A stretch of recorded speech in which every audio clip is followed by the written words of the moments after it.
Good evening. शाम के 5 बज रहे हैं। वक्त सीधी बात का है। मैं हूं आपके साथ मोनिका ग्रोवर। सीधी बात में आज बात वंदे मातरम पर, क्योंकि वंदे मातरम पर सदन में संग्राम देखने को मिल रहा है। पक्ष विपक्ष आमने सामने हैं।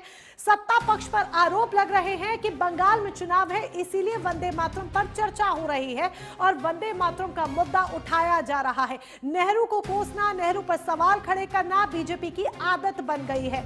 बार बार नेहरू को कटघरे में लिया जाता है। तो उधर सत्ता पक्ष का आरोप यह है कि वंदे मातरम का विरोध करना कांग्रेस के खून में है और प्रियंका गांधी तो सीधे इसे बंगाल चुनाव से भी जोड़ रही हैं कि वंदे मातरम पर चर्चा इसीलिए हो रही है और वंदे मातरम को के बारे में इतनी बात इसीलिए हो रही है क्योंकि बंगाल में चुनाव है। तो क्या वाकई में वंदे मातरम सिर्फ एक बहाना है? दरअसल बंगाल के चुनाव पर निशाना साधना ही इसके पीछे असल मकसद है। इसी पर करेंगे आज हम बात, लेकिन उससे पहले जरा सुनिए कि आज सदन में किस तरीके से संग्राम मचा जब मल्लिकार्जुन खड़गे और अमित शाह आमने सामने आए। वंदे मातरम के 50 साल हुए, देश आजाद नहीं हुआ था और वंदे मातरम की स्वर्ण जयंती हुई 1937 में। तब जवाहरलाल नेहरू जी ने वंदे मातरम के 2 टुकड़े कर उसको 2 अंतरों तक सीमित करने का काम। कांग्रेस पार्टी की 50वें साल में जो एक प्रकार से वंदे मातरम का महिमा मंडन करने की पद्धति थी। पीएम मोदी जवाहरलाल नेहरू जी का अपमान करने का कोई मौका नहीं छोड़ते और वैसा ही होम मिनिस्टर नहीं छोड़ते, क्योंकि उनके पीछे पीछे है ना, वो आगे आगे इन्हों पीछे पीछे। तो ये नेचुरली ये हमेशा कि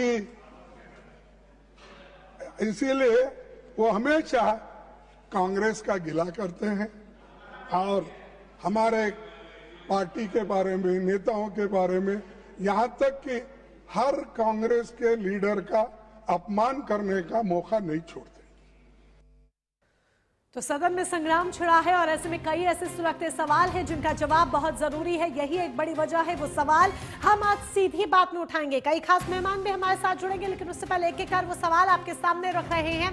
क्या 150 साल की स्मृति में बहस करना राष्ट्रीय गौरव है या एक प्रायोजित नैरेटिव? क्योंकि इसको लेकर, टाइमिंग को लेकर भी सवाल उठ रहे हैं कि वंदे मातरम के 150 साल पूरे हुए इसीलिए चर्चा हो रही है, लेकिन इस बात को भी दरकिनार नहीं किया जा सकता कि आगे आने वाले वक्त में, यानी कि कुछ ही महीनों में बंगाल में चुनाव है और बंगाल की पृष्ठभूमि से इसे जोड़ा जा रहा है। दूसरा सवाल, सरकार का मकसद संस्कृति की सुरक्षा या फिर चुनावी ध्रुवीकरण, जो विपक्ष बार बार आरोप लगा रहा है। सरकार का यह कहना है कि यह हमारी संस्कृति है, हमारा गौरव है वंदे मातरम, लेकिन चुनावी ध्रुवीकरण का आरोप विपक्ष की तरफ से लगाया जा रहा है। इसे सीधे बंगाल चुनाव से जोड़ा जा रहा है। तीसरा सवाल, असली लोकल इश्यूज कब बनेंगे बहस का केंद्र?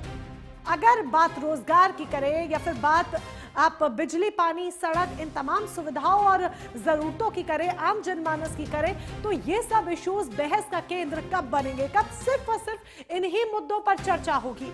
कांग्रेस पर क्यों लग रहे हैं वंदे मातरम के विरोध होने के आरोप कि आप वंदे मातरम के विरोधी हैं, वंदे मातरम का विरोध आप करते हैं? कांग्रेस पर आखिर क्यों ऐसे आरोप लग रहे हैं? इतिहास के पन्नों को भी पलटने की कोशिश यहां पर होगी और कई तरह के गंभीर सवाल इसी से जुड़े हुए, क्योंकि सत्ता पक्ष भी ये कह रहा है कि वंदे मातरम का विरोध करना कांग्रेस के खून में है। पांचवा अहम सवाल, बंगाल क्यों बार बार बन रहा है राष्ट्रीय बहस का केंद्र? यह सवाल इसलिए महत्वपूर्ण हो जाता है क्योंकि घुमा फिरा के हर बार बंगाल की बात आजकल केंद्र में आ ही जा रही है, चर्चा के केंद्र में आ ही जा रही है। क्या ये सिर्फ और सिर्फ इसीलिए है क्योंकि बंगाल में चुनाव है और जो भी चर्चा हो रही है या जो भी मुद्दे उठ रहे हैं, इसे एक नैरेटिव के तौर पर उठाया जा रहा है ताकि बंगाल पर निशाना साधा जा सके, बंगाल में जो वोट बैंक है उसको अपनी तरफ एकत्रित किया जा सके, क्योंकि बंगाल की पृष्ठभूमि से जुड़ना और अपना जुड़ाव वहां तक दिखाना, वहां के लोगों तक पहुंचाना बहुत ज्यादा जरूरी है। हमारे साथ कई खास मेहमान जुड़ चुके हैं। आइए उनका परिचय आपसे कराते हैं और एक एक कर उनसे करेंगे हम सीधे स्पष्ट सवाल। बीजेपी की प्रवक्ता पल्लवी सिंह हमारे साथ इस चर्चा में हैं। बीजेपी का पक्ष रखने के लिए उन्हें टीवी स्क्रीन पर आप देख रहे हैं। उज्जवल पाठक कांग्रेस के प्रवक्ता हमारे साथ है। बहुत स्वागत है सर आपका। टीएमसी की तरफ से बहुत जल्द हमारे साथ सुब्रत सिन्हा जुड़ेंगे, अभी इस चर्चा का हिस्सा नहीं है, जल्द ही कुछ ही मिनटों में हमारे साथ जुड़ेंगे। वरिष्ठ पत्रकार डॉक्टर सुनील कौशिक को भी आप टीवी स्क्रीन पर देख रहे हैं। सभी खास मेहमानों का बहुत बहुत स्वागत। और पल्लवी सिंह जी, शुरुआत सीधे आपसे, क्योंकि एक गंभीर आरोप 150 साल पूरे होने पर वंदे मातरम पर चर्चा तो हो रही है, ठीक है, लेकिन एक गंभीर आरोप ये लग रहा है कि दरअसल वंदे मातरम पर चर्चा तो सिर्फ एक बहाना है, बंगाल चुनाव पर निशाना साधना ही असल उद्देश्य है। क्या कहेंगी? देखिए मोनिका जी, सबसे पहले तो मैं ये कहना चाहूंगी कि इसको यदि इलेक्शन से जोड़ा जा रहा है तो ऐसे ही कुछ मुद्दे, यदि हम बिहार के मुद्दे उस समय उठा रहे थे तो बिहार इलेक्शन, तो हमारे देश में इलेक्शन तो हर 6 महीने पे आते ही रहते हैं, तो कोई बड़ी बात नहीं है। मेन बात क्या है कि वंदे मातरम के 150 वर्ष हुए हैं, इसके इसलिए जो है इस पे बहस हो रही है, इस पे बात हो रही है और बात होनी चाहिए, चर्चा होनी चाहिए। हमारा जो देश है, हमारे देश के लोग हैं, उनको भी अपनी संस्कृति के बारे में जानने का हक है, उनको भी इस बारे में इसका जो इतिहास है, इसके साथ जो राजनीति हुई है, वंदे मातरम गीत के साथ जो राजनीति हुई है, जो कांग्रेस पार्टी ने की थी, उसके बारे में भी बात करने का बिल्कुल हक है, लोगों को जानने का हक है। तो इसमें गलत क्या है यदि इसके बारे में चर्चा हो रही है या प्रधानमंत्री जी या कोई भी बात कर रहा है, क्योंकि 150 साल का समय हुआ और वंदे मातरम एक ऐसा गीत था जब आजादी की लड़ाई में 1857 के समय लिखा गया और उस समय जोश से लोग भर जाते थे, जो भारतीय थे बात करते थे, क्योंकि उस समय जो स्थिति थी आपको भी पता है कि हम गुलामी के दिन देख रहे थे, तो उस समय भारतीय बहुत ही ज्यादा जोश के साथ इस गीत को गाते थे और जाते थे, टकराते थे। उन्होंने पूरी तरीके से सोच रखा था कि उनको आगे मुकाबला करना है। तो इसको फिर इसके बाद इस गीत के साथ किस तरीके से राजनीति की गई, तुष्टीकरण की राजनीति की भेंट चढ़ गया ये गीत। बकायदा इस गीत को लिखा गया था देश के नाम, माँ भारती की इसमें वंदना की जा रही है, लेकिन इसको दूसरा एक धार्मिक रंग दिया गया जिसकी वजह से इसके टुकड़े कर दिए गए, जो बहुत ही गलत है। इसमें स्पष्ट रूप से है, इसका अनुवाद भी है और कि माँ मैं तुम्हें नमन करता हूँ, हाँ। इस तरीके ये जो है उस समय पे छपी हुई थी, एक साहित्यिक पत्रिका थी, उसमें ये पब्लिश भी हुआ था और बाद में इसको संगीतबद्ध भी किया गया। लेकिन 1937 में इसका संशोधन हुआ जो कि गलत है और बिल्कुल इसके बारे में बहस तो अवश्य होगी, क्योंकि सभी को अपनी विरासत को, अपनी संस्कृति को जानने का पूरी तरीके से हक है। जी, तो पल्लवी जी का ये कहना है कि बंगाल चुनावों से इसे जोड़ना गलत है और सदन में अमित शाह की तरफ से भी ये बयान सामने आया कि इसे चुनावों से ना जोड़ा जाए, बंगाल चुनाव से ना जोड़ा जाए। लेकिन उज्जवल पाठक जी, ये आरोप देखिए प्रियंका गांधी ने भी सीधे लगाया। प्रियंका गांधी ने भी यही कहा कि वंदे मातरम पर चर्चा क्यों हो रही है। सबसे पहले मैं ये बता देती हूँ, वंदे मातरम पर चर्चा इसीलिए हो रही है क्योंकि बंगाल में चुनाव है। तो दूसरी तरफ पहले तो इस सवाल का आपसे जवाब, के आरोप क्यों लग रहे हैं, इसको बंगाल से क्यों जोड़ा जा रहा है? 150 साल पूरे हुए हैं, उस पर चर्चा हो रही है, उसे याद किया जा रहा है, संस्कृति की रक्षा की बात की जा रही है, फिर इसे बंगाल से इसका कनेक्शन क्यों विपक्ष कर रहा है? देखिए, वंदे मातरम स्वतंत्रता संग्राम की एक चेतना रही है और आज भी वंदे मातरम भारतीयों के मनो मस्तिष्क में, दिमाग में, दिल में बसा हुआ है, रग रग में दौड़ रहा है। वंदे मातरम देखिए कोई चुनावी मुद्दा नहीं हो सकता।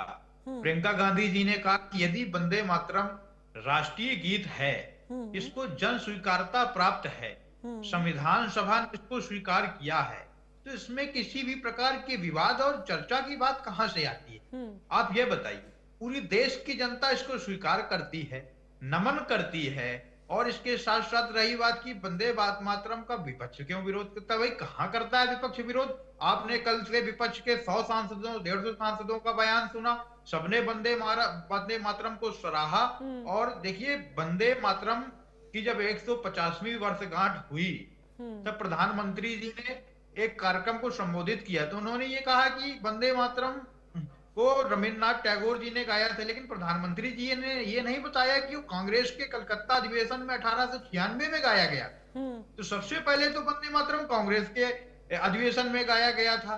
और रही बात प्रधानमंत्री जी ने यहाँ सबसे ज्यादा विवादित बात अपने वक्तव्य में ये की वंदे मातरम के संदर्भ में कि कुछ विभाजनकारी ताकतों ने इसको तोड़ने का काम किया।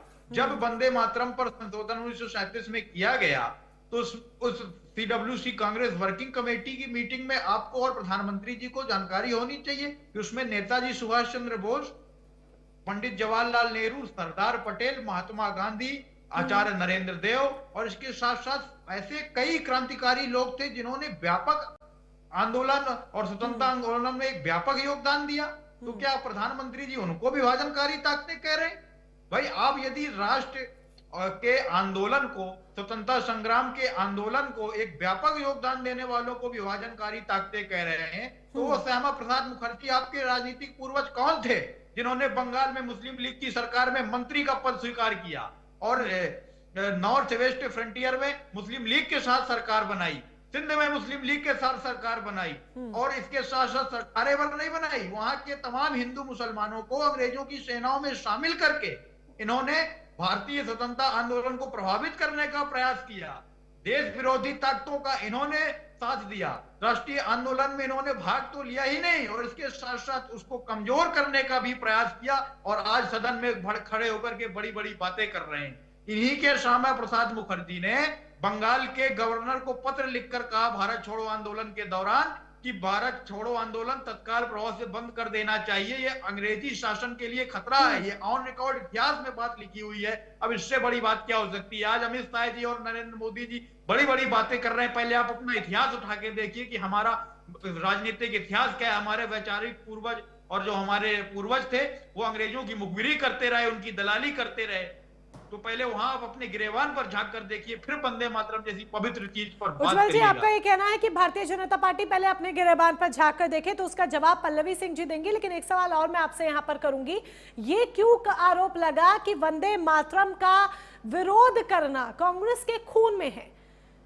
ये आरोप आप पर क्यों लग रहा है? और मल्लिकार्जुन, सुनिए, इसको मैं कनेक्ट इसीलिए कर रही हूं क्योंकि मल्लिकार्जुन खड़गे खुद सदन में ये कहते हैं कि वंदे मातरम के 2 छंद ही गाए जाने चाहिए। अब सिर्फ 2 छंद ही क्यों गाए जाने चाहिए? बाकी से किसको दिक्कत, किस भाषा से दिक्कत, किस लाइन से दिक्कत? जरा इसको भी आप सही तरीके से समझा पाए तो ज्यादा अच्छा होगा। आप हमें ये बताइए और भाजपा की प्रवक्ता भी हमें ये बताएं कि जब 24 जनवरी 1950 को संविधान सभा ने राष्ट्रीय गीत के रूप में इसको स्वीकार किया तब उन 2 छंदों को ही तो स्वीकार किया गया। उसमें इनके श्यामा प्रसाद मुखर्जी भी थे और बाबा साहब अंबेडकर, भीमराव अंबेडकर के साथ साथ बड़े बड़े नेता थे, पंडित नेहरू और तमाम ऐसे नेता थे जिन्होंने इसको स्वीकार किया।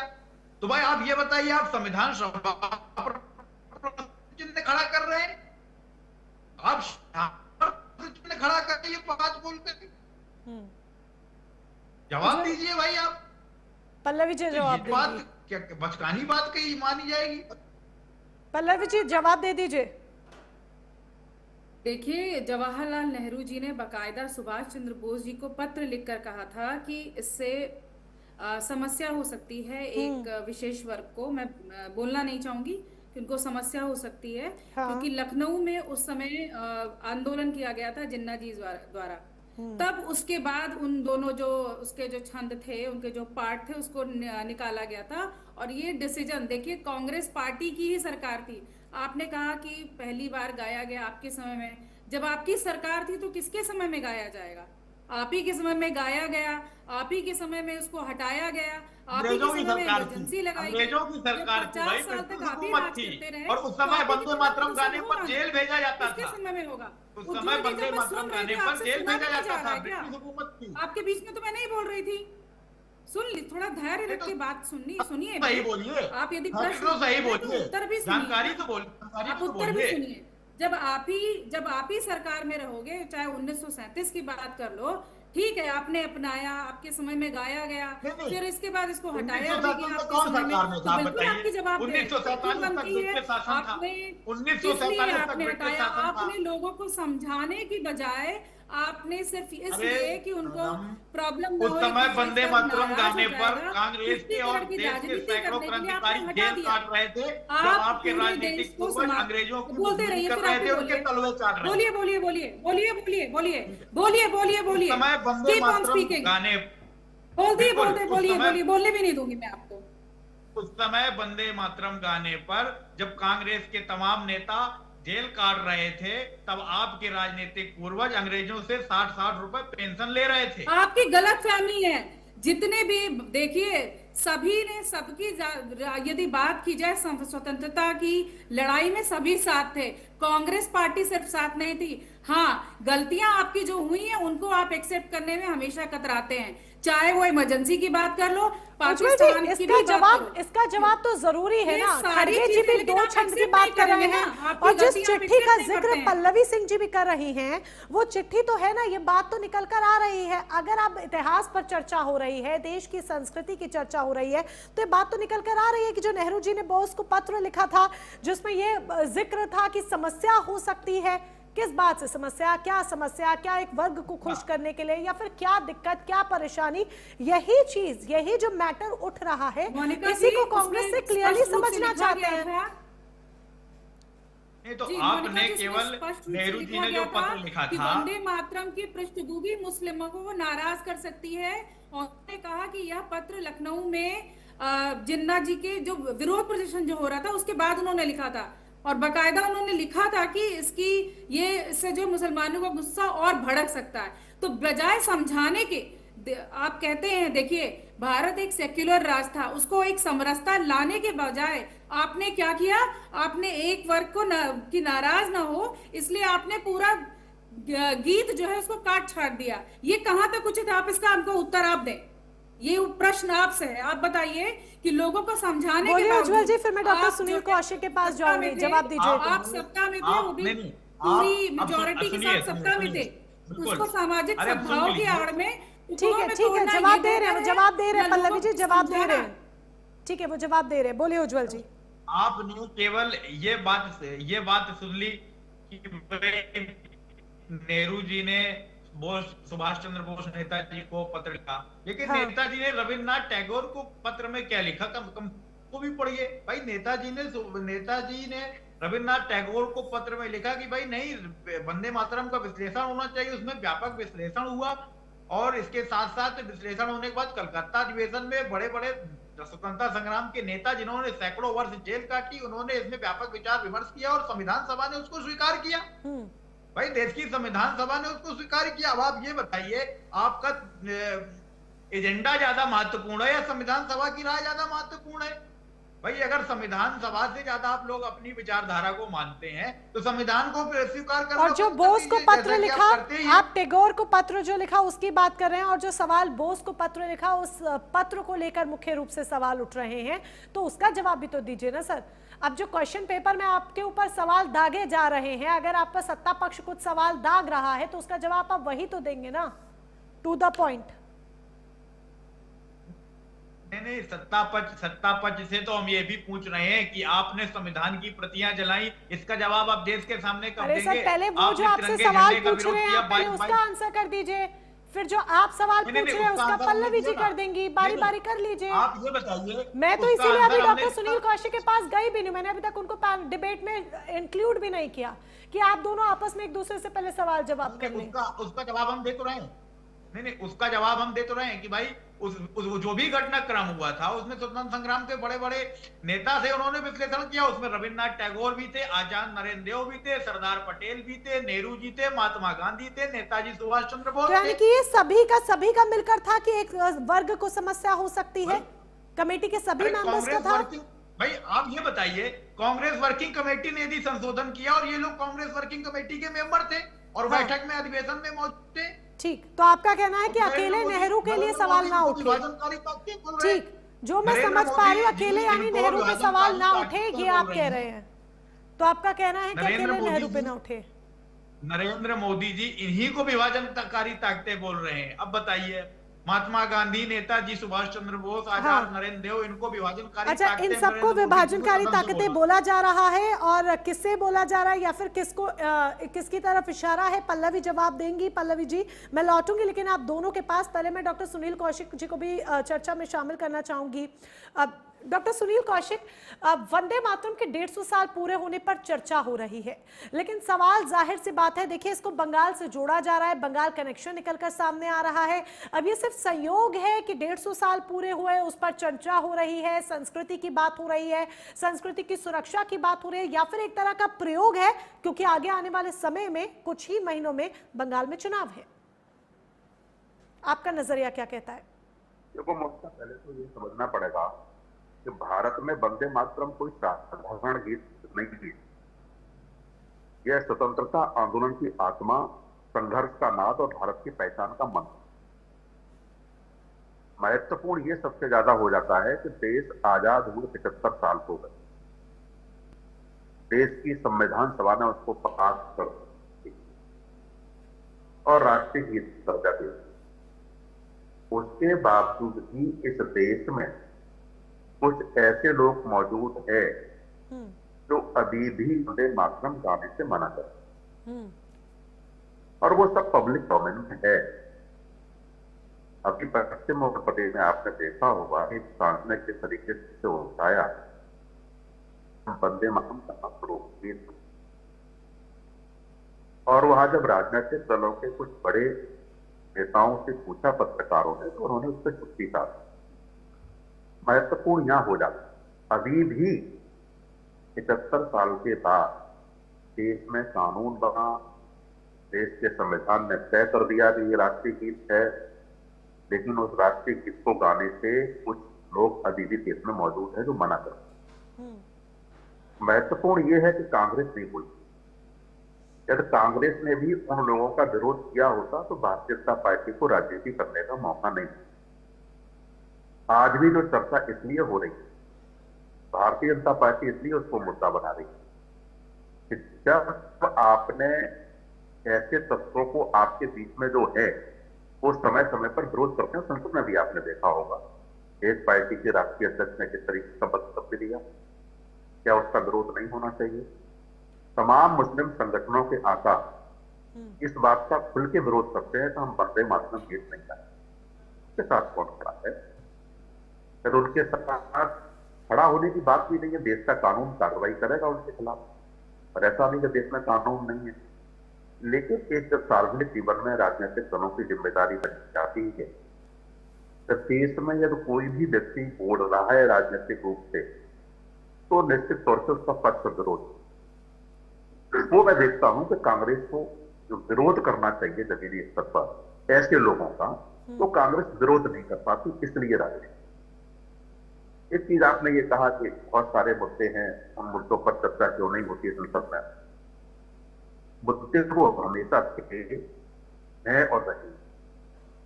हर सरकार, चाहे वो कांग्रेस की हो चाहे भारतीय जनता पार्टी को, सबने हवाई अड्डे बनाए हैं, सबने सड़कें बनाई हैं, सबने स्कूल बनाए हैं, सबने हॉस्पिटल बनाए हैं।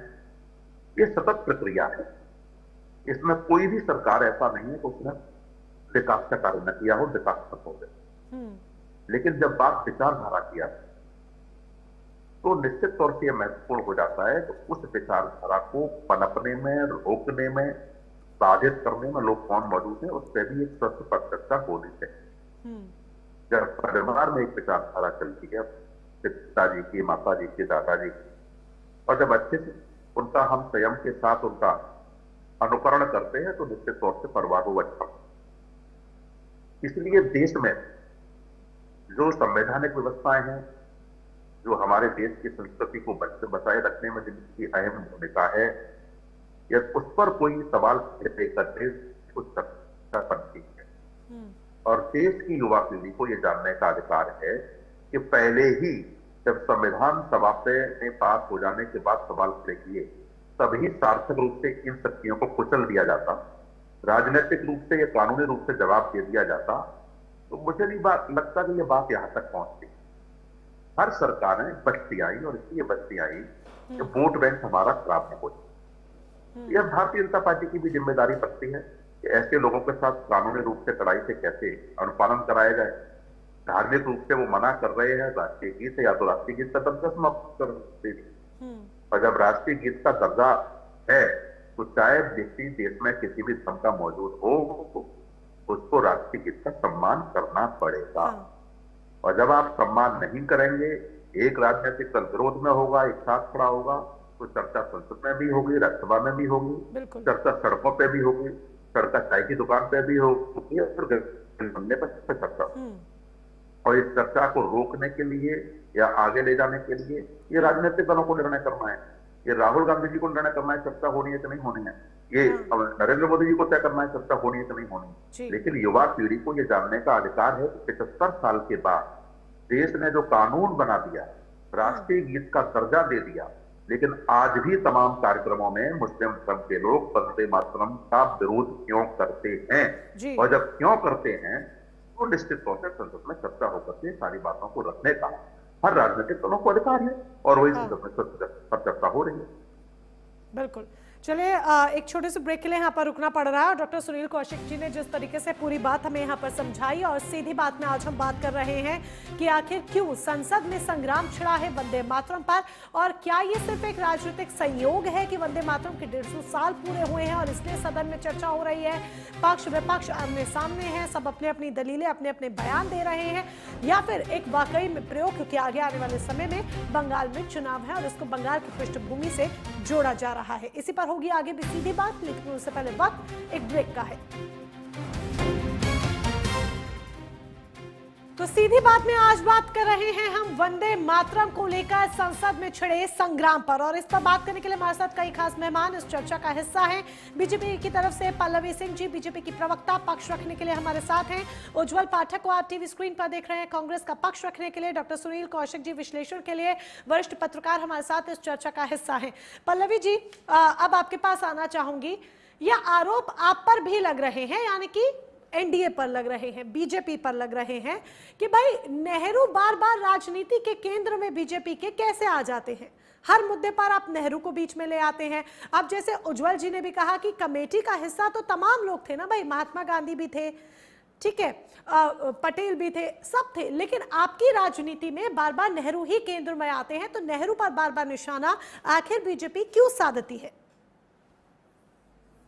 देखिए मोनिका जी, यदि कांग्रेस पार्टी की बात की जाएगी, आप जैसे भारतीय जनता पार्टी की बात करते हैं, किसकी बात करते हैं आप? तो सीधे निशाना किस पे साधते हैं? यदि देश की बात हो तो आप मोदी जी की बात करते हैं, आपके लिए भारतीय जनता पार्टी मतलब मोदी जी, और उत्तर प्रदेश में भारतीय जनता पार्टी मतलब योगी जी। तो जो अध्यक्ष होगा, जो प्राइम मिनिस्टर होगा, बिल्कुल हम उसी का नाम लेंगे सब। और 50 साल तक आपने देश चलाया है, तो आपकी जो कमियां हैं, खामियां हैं, या जो गलतियां हुई हैं, क्या आज के युवाओं को, यहाँ के जो हमारे युवा हैं, उनको जानने का हक नहीं है? क्या हम उस पर चर्चा नहीं करेंगे? आप तो खुद वोट चोरी करते हैं, आपने अपने समय में क्या क्या चीजें की, उसके बाद भी आपने भी जैसे बोला मुद्दे की बात आप बताइए, कांग्रेस पार्टी कौन सी मुद्दे की बात करती है? वोट चोरी का मुद्दा लेकर आती है, और ये भूल जाती कि उसके समय में वोट चोरी क्या, उस समय तो इलेक्शन का रिजल्ट भी अगर इनके फेवर में नहीं आता था तो उसको बदल दिया जाता था, फिर से इलेक्शन करा दिया जाता था। ये इस तरीके का हाल चल रहा था, अपने हिसाब से चीजें चलती थी। यदि पत्रकारिता की बात की जाए तो पत्रकार या कोई भी पब्लिशर की यदि बात करें, आपके अगेंस्ट लिख दे तो उसके ऊपर केस, उसको जो है बंद करा दिया जाता था, ये स्थिति थी। तो बिल्कुल आज के लोगों को, आज के युवा को जानने का हक है। 50 साल में हमें क्या दिया है कांग्रेस पार्टी ने, क्यों नहीं जानने का हक है? तो हम इस विषय में बात तो बिल्कुल करेंगे, वंदे मातरम की बात करेंगे, हम इमरजेंसी की बात करेंगे, जिस तरीके के आप कानून लाए थे, आप अभी घुसपैठिए पे आप इतना सवाल करते हैं। आप लोग ने क्या सिटीजनशिप एक्ट जो लाए थे 1985 में, वो क्या था जिससे आसाम में कितने सारे घुसपैठियों को आपने देश में ही रहने का आदेश दे दिया था, उनको वोटिंग का अधिकार दे दिया। और आप कल एक डिबेट में बैठी थी, वो कि सीमा हैदर घुसपैठियां हैं, वो यहाँ के वोट डालेंगी। इस तरीके के मतलब इलॉजिकल से बातें करते हैं कांग्रेस पार्टी के प्रवक्ता। तो वैलिड बातें और जो चीजें हैं, जो इतिहास में जो हुआ है, हमारे देश की हिस्ट्री सबको जानने का हक है, और हम बिल्कुल उसको बताएंगे। उसमें गलत क्या है? हम तो आपसे चर्चा कर रहे हैं, आपसे स्पष्ट रूप से इस पे आंसर मांग रहे हैं। आप तो संसद में जाते हैं, संसद में आपको कोई बहस नहीं करना है आपको। आप समय बर्बाद करते हैं, आप बैनर पोस्टर लेके बाहर जाके विरोध करते हैं और संसद भंग करते हैं। जैसे यहाँ आप नॉर्मली देख लीजिए, भारतीय जनता पार्टी से आप प्रश्न पूछोगे प्रवक्ता से, यदि वो उत्तर देगा तो आप बीच में बोलना शुरू कर दोगे। तो ये तरीका है, ये बिल्कुल गलत है। धैर्य रखिए, 50 साल तक आपने देश चलाया है, जवाबदेही आपकी भी बनती है, बहुत ज्यादा बनती है, भारतीय जनता पार्टी से कहीं ज्यादा बनती है।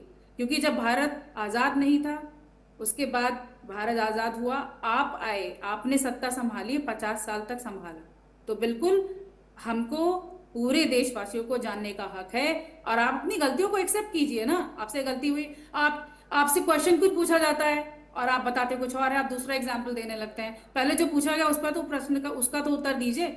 आप तो मुझसे जो सीधा प्रश्न पूछते हैं, मैं तो उस पर आंसर दे रही हूँ आपको। उज्जवल जी, उम्मीद है कि आपको आपका जवाब मिल गया होगा। जो आपकी तरफ से भी सवाल था कि बार बार भारतीय जनता पार्टी की राजनीति जो है वो नेहरू पर आकर क्यों अटक जाती है, या नेहरू पर आकर सुई क्यों अटक जाती है, उम्मीद करती हूं कि आपको इसका जवाब सही तरीके से मिल गया होगा। उज्जवल जी, भाई नेहरू जी बिल्कुल बिल्कुल, देखिए इनके पास न तो इतिहास बताने के लिए है, इनका काला इतिहास रहा है, आप भी जानती हैं, देश जानता है। तभी आजादी के बाद की उस जनरेशन ने, जिसने इनको देखा अंग्रेजों की मुखबिरी और दलाली करते हुए, इनको सत्ता से 70 सालों तक बाहर रखा। कभी इनकी एक सीट आती थी, कभी 2 आती थी। ऐसा नहीं कि उस समय राजनीतिक पार्टियां नहीं थी, हिंदू महासभा चुनाव लड़ती थी, जनसंघ थी, तमाम पार्टियां थी, लेकिन जनता इनकी करतूतों को जानती थी। उस समय की जनता इनकी करतूतों को जानती थी, इसीलिए इनकी एक सीट आती थी, कहीं 2 सीटें आती थी। लेकिन अब जनता और जनरेशन धीरे धीरे जब बदलाव हुआ, तो कहीं ना कहीं इतिहास है, बहुत कम लोगों को भी इनका ध्यान है। और दूसरी बात, इन्होंने गुमराह किया है कई मुद्दों पर, तो जनता को कहीं ना कहीं इन्होंने भावनात्मक रूप से एक तरीके से बांटने का भी प्रयास किया। तो कुछ ऐसी चीजें नहीं तो ये शताब्दियों तक सत्ता में नहीं आने वाले थे, ऐसे इन्होंने कार्य किया था, घृणित कार्य किया था।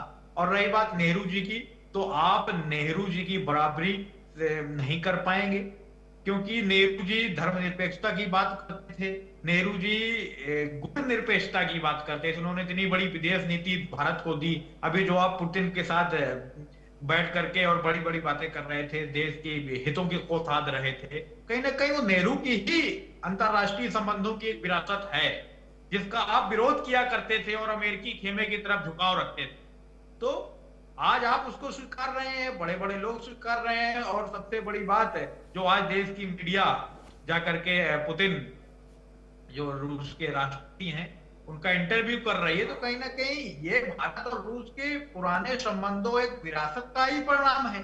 नहीं, आप भी जानती है, बड़ी बात होती है राष्ट्राध्यक्ष का इंटरव्यू करना, यदि भारतीय मीडिया कर रही है तो गौरव की बात है। तो इसको भी आप एक्सेप्ट करना पड़ेगा।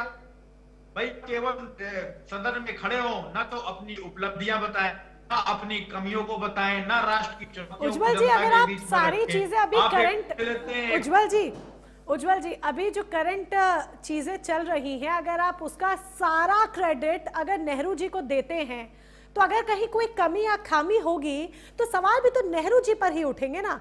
ये तो ऐसा होगा नहीं कि आप ये सोच रहे हैं कि जितने प्लस पॉइंट हैं उसमें चाहे योगदान हो या ना हो या कुछ भी हो, आज अगर बच्चा फर्स्ट क्लास फर्स्ट पास हो जाए तो उसका क्रेडिट आप नेहरू जी को दे रहे हैं। लेकिन अगर बच्चा फेल हो रहा है तो उसका क्रेडिट आप चाहते हैं कि नेहरू जी के मत्थे ना मढ़ा जाए, वहां से नेहरू जी को दूर रखा जाए। ये आपका जो एनालिसिस है और ये जो कैलकुलेशन है वो थोड़ा समझ से परे है।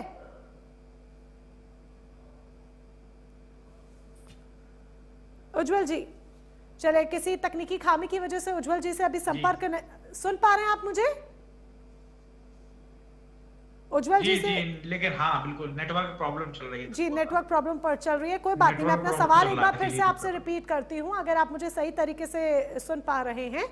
मेरा सवाल आपसे है ये है कि सुन पा रहे हो? बिल्कुल सुन। जी, सुन पा रहे हैं आप?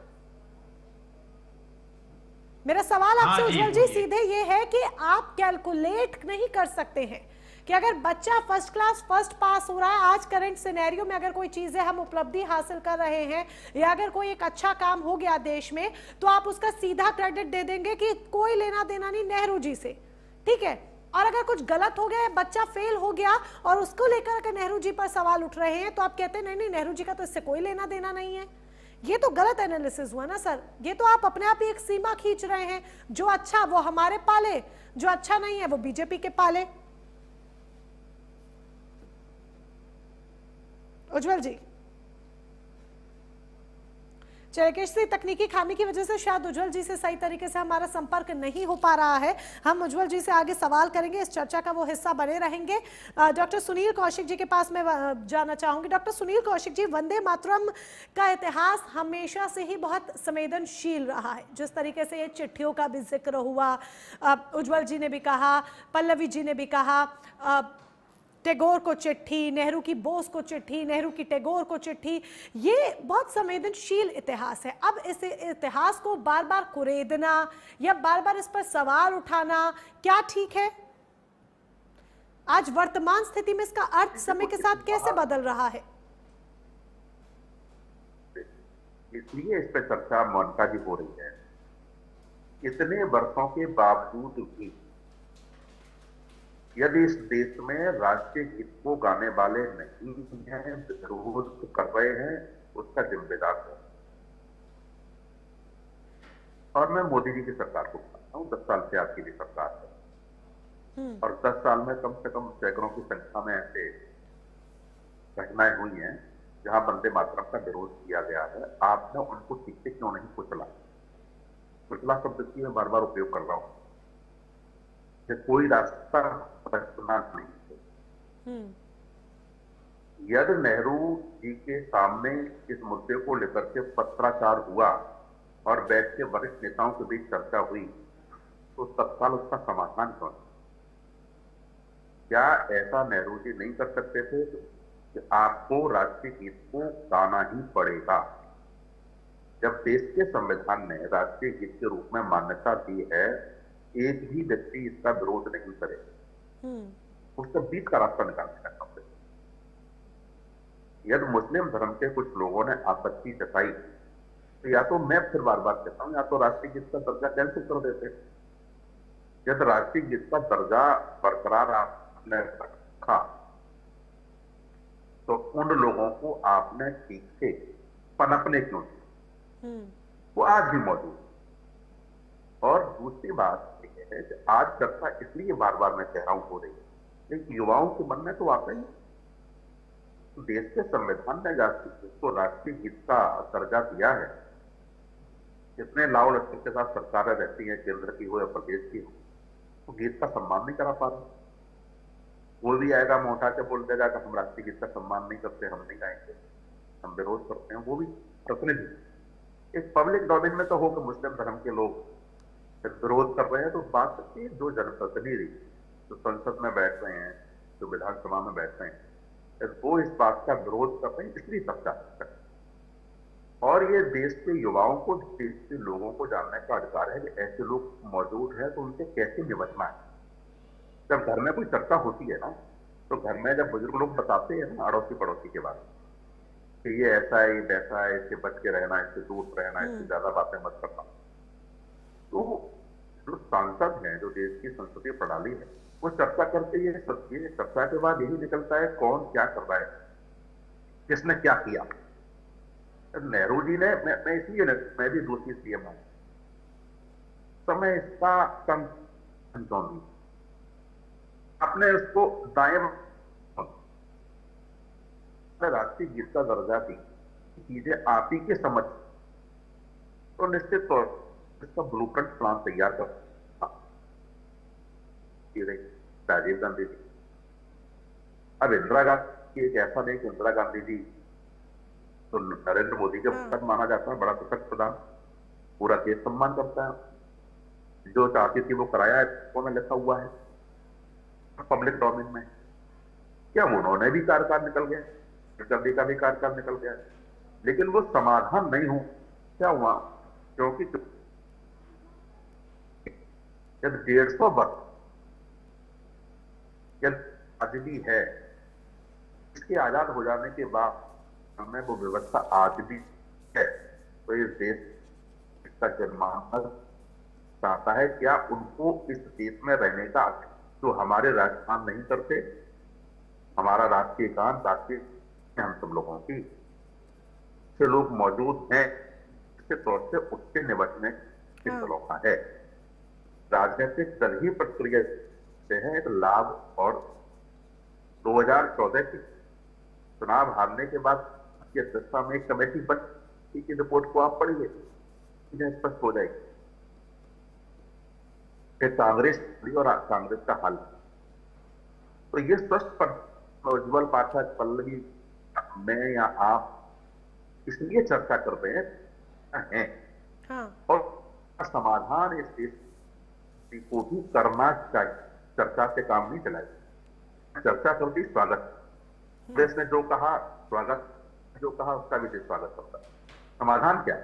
ये चर्चा के बाद भी ये समझ की यहीं बनी रही, तो क्या ना? बिल्कुल बात आप बिल्कुल ठीक उठा रहे हैं। बिल्कुल आप बात ठीक उठा रहे हैं कि अगर चर्चा हो रही है तो चर्चा के साथ समाधान क्या है, इस तरफ भी तो बात होनी चाहिए ना। और ये जिम्मेदारी बनती पूर्ण बहुमत की सरकार, आप देश के प्रधानमंत्री, तमाम समस्याओं का समाधान आप 370 जैसे तो खत्म कर दिया, वो भी नेहरू जी के चलते हैं, लेकिन उनसे आप कैसे निपटेंगे? जो गीत का सम्मान, ये भी नरेंद्र मोदी देश की जनता जानना चाहती। हम आपके साथ हैं, आप कड़ा कदम के बचाव में कौन आता है? कांग्रेस आता है, टीएमसी आती है, वो देश जवाब देगा, लेकिन कड़ा कदम आना पड़ेगा, वो आपको भी कुचलना पड़ेगा। बिल्कुल कदम उठाने होंगे। और चर्चा हो रही है तो सिर्फ चर्चा सिर्फ आरोपों के लिए नहीं हो कि एक दूसरे पर आरोप लगा रहे हैं, समाधान की दिशा में भी कदम आगे बढ़ाने होंगे। पर पल्लवी जी, एक चीज हम और क्लियर करना चाहते हैं आपसे, बीजेपी अभी क्या चाहती है? क्या सरकार ये चाहती है कि जो सार्वजनिक स्थान है, सार्वजनिक कार्यक्रम है, हर सार्वजनिक स्थान, हर सार्वजनिक कार्यक्रम में वंदे मातरम अनिवार्य कर दिया जाए? जी बिल्कुल मोनिका जी, बिल्कुल चाहते हैं। आपने देखा होगा योगी जी ने बोला भी है, जस्ट 1 मिनट, हाँ जस्ट 1 मिनट।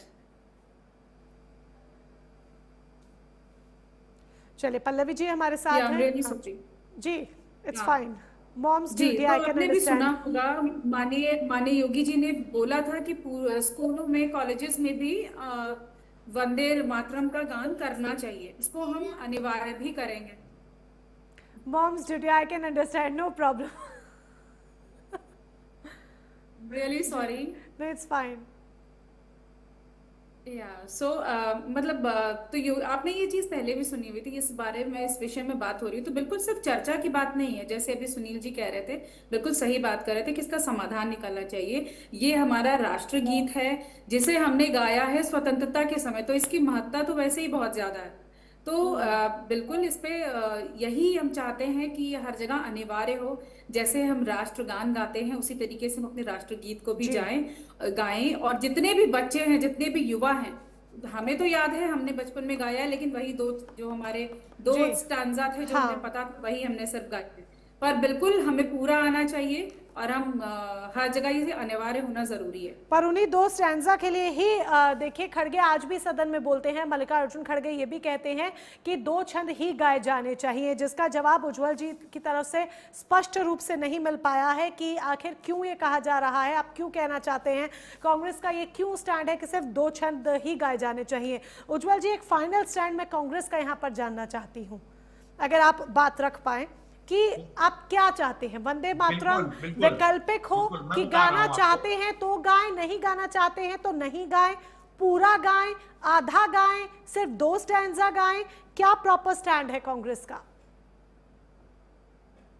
देखिए, जो संविधान का स्टैंड है, जो संविधान सभा का स्टैंड है और जो सामूहिक संविधान सभा के जनादेश का स्टैंड है, वही कांग्रेस का स्टैंड है।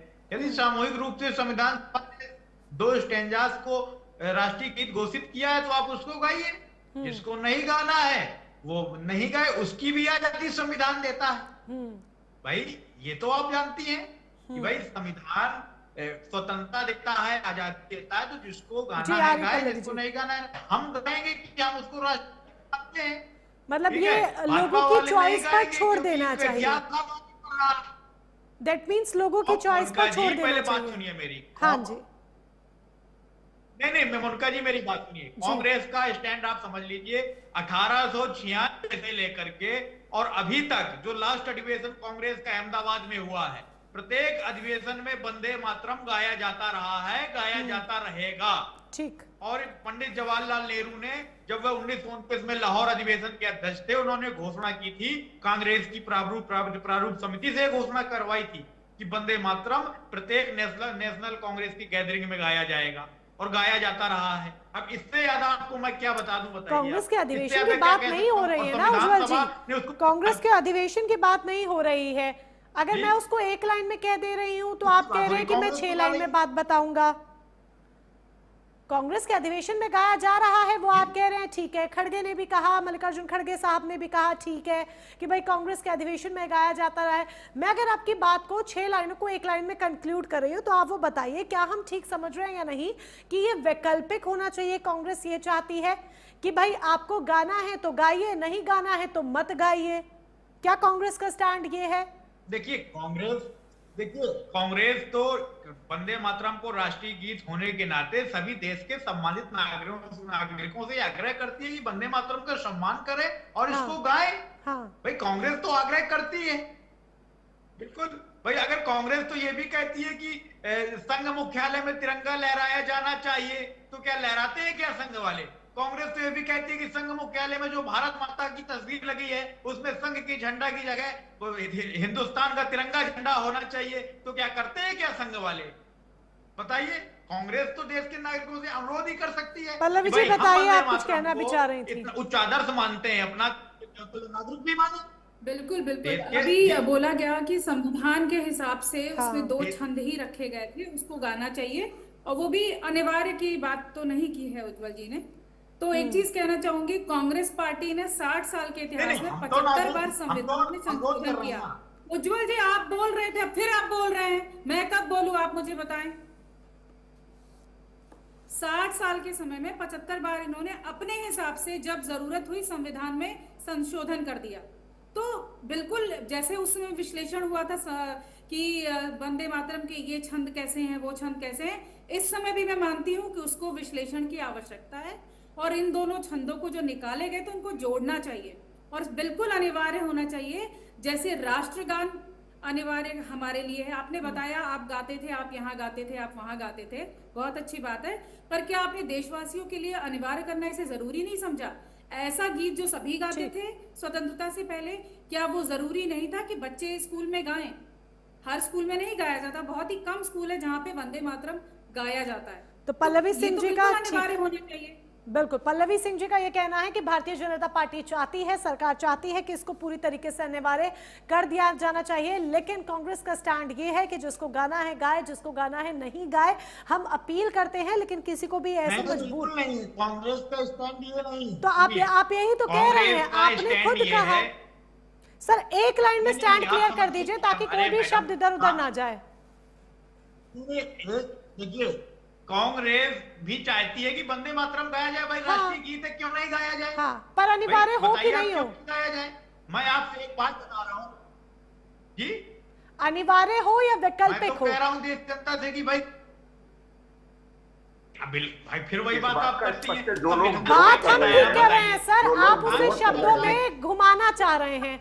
हम मुद्दे की बात कर रहे हैं, सीधी बात कर रहे हैं, आप उसे शब्दों में घुमा रहे हैं। सिंपल सी बात, अनिवार्य या वैकल्पिक बता दीजिए, एक वर्ड सेलेक्ट कर लीजिए। सुनील कौशिक जी आप बता दीजिए, अनिवार्य या वैकल्पिक? अनिवार्य होना जाने में कोई दिक्कत नहीं है, बताइए। अब राष्ट्रीय गीत होना चाहिए, अनिवार्य क्यों नहीं? तिरंगा झंडा अनिवार्य है, उसको एक्सेप्ट करने के तिरंगा। उज्जवल जी बात को घुमाने से कुछ नहीं होता है। राष्ट्रीय